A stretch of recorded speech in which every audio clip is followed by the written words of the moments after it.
রাধারানীর প্রেমের মাধুর্যটাই কেমন, কয়েকজন সুখেতে কি ভোগ। রাধারানী যে আমায় ভালোবাসে, আমায় ভালোবেসে কত সুখ পায়, এই বৃন্দাবনে বসে আমি অনুভব করতে পারবো না। কারণ আমি যে ভগবান, ভগবান হয়ে ভক্তির ভালোবাসা বোঝা যায় না। তাই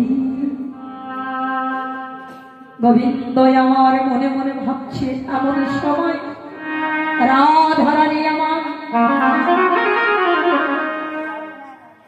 গোবিন্দের দুটি চরণ জড়িয়ে ধরে বলছে, প্রভু একটু ঝামটা, প্রভু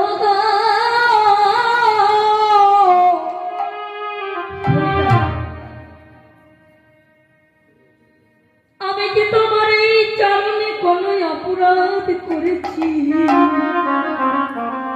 বলো বলো প্রভু।